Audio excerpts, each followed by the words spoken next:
Loaded. Go for it. Ready to fire? Back blast area is clear. Firing.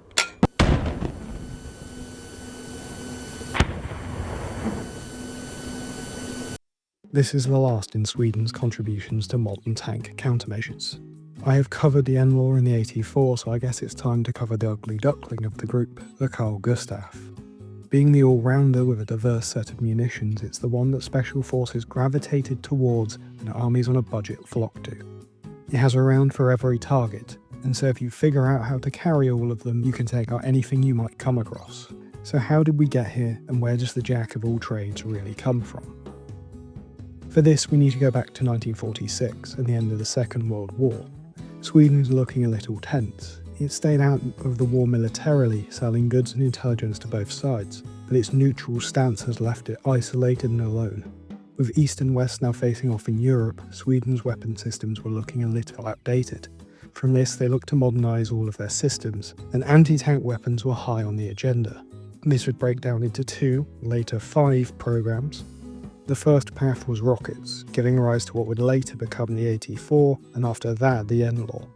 Rockets at this point were quite common. America and Germany had used them to great effect during the war, but they did have their problems. The technology to turn them into missiles looked very expensive and difficult to implement.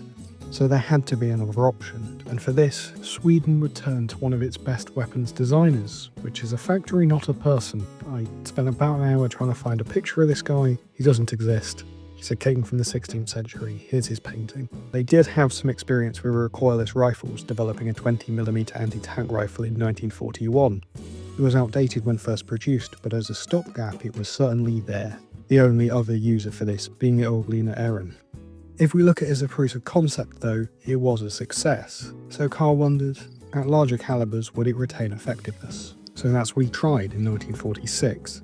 Starting at 37, then quickly jumping to 47mm. Doing this because they must have seen some sort of trend. They would then immediately jump to 84mm, which would be the final caliber. Sitting slightly smaller than the Panzerschreck but larger than the bazooka, it struck a happy medium. The caliber was small enough to have a light but effective shaped warhead charge for use in the anti-tank role. It was also large enough to have an effective high explosive round. Final development would end in 1948 with its adoption into the Swedish military. The primary problem it faced on the export market was both Sweden's neutrality and the weight of the weapon system. The first problem would take a lot of time to fix, and as it is about geopolitics, it's outside the scope of this video and the window of my autism. So Sweden would begin making the system lighter. This would take them some years, but by 1964 they would finally get around to it, creating the M2. Typically stated to be around 3 kilos lighter and 100mm shorter, the data on this is scarce. If you have access to an M1 and you want to chuck it on some scales and find a tape measure, that would be appreciated. The major developments with the system would be with the ammunition. Both the propellants used improved over time as well as the charges themselves. And as the Carl G is essentially just a big gun, this is where you'd expect them. The major international adopters of the Mark II would be the UK, Norway, Japan and Australia, with a number of smaller European nations also adopting the system. In 1989, improvements to make what would become the M3 would begin, just in time for the first Gulf War. Taking 2 years, you would see the system lose another 4 kilos in weight, that's about 9 pounds for the Americans, by using a composite barrel and switching out steel and wooden external parts for aluminium and polymer ones. They also added the ability to mount optical sights onto the system, giving them greater accuracy at range. It was in Iraq where America would start to catch sight of the system. Very early production M3s would be used by the British SAS, and along with a change in doctrine from the Pentagon, they would start to begin testing on the M3, procuring them for use by US Special Forces, Army Rangers and the US Marine Corps. It was in 2010 or 2012 that Bofors would begin to look at modernisation once again, and by 2014 they would announce their new creation, the M4. Or in the Marine Corps it's the M3E1 or A1. It's difficult to read crayon, let alone read the minds of the people that write in it. Again, it would be lightened down from 10 kgs to 7, done by switching the steel liner of the M3 for a titanium liner, and by once again shortening the system by 100mm. Just to clarify something, the ammunition is backwards and compatible all the way from the M1 to the M4. They could afford to lose length by modernising both propellants and the use of optical sights in order to retain accuracy and range. The M4 is currently as modern as the Carl Gustaf gets. It comes in at a total length of 950mm and an outer barrel diameter of 92mm, widening when it gets closer to the Venturi cone at the back. As previously stated, the Westman system weighs between 6.6 and 7 kilos. That's 15 pounds for the Americans, so it's comparable in weight to an NLAW when loaded. The list of munitions is relatively lengthy, with Saab Bofors offering 16 options for use in the field and training.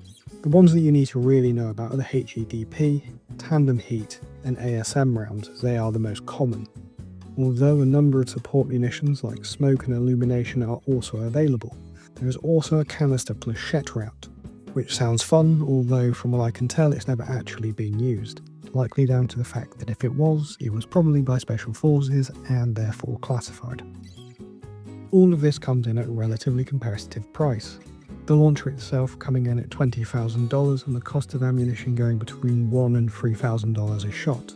Owing to this, the list of users is relatively extensive too. Early adopters outside of Sweden were the UK, Japan, Norway and Australia as stated earlier, but with the M3 and M4 variants this list quickly expanded. Now I could go to Wikipedia, but the sourcing is quite scarce. There's no dates, numbers or variants listed. It's not that I don't believe their list, and I am going to use the map because I'm lazy, but do take it with a pinch of salt. But the big question is, how useful is it? This is a somewhat difficult question to ask, as again, the ammunition with the system is the part that really matters. When you look back at the Falklands War for instance, it had its uses, but owing to the terrain and type of fighting done, British troops relied more heavily on artillery firing in indirect arcs, which proved more effective.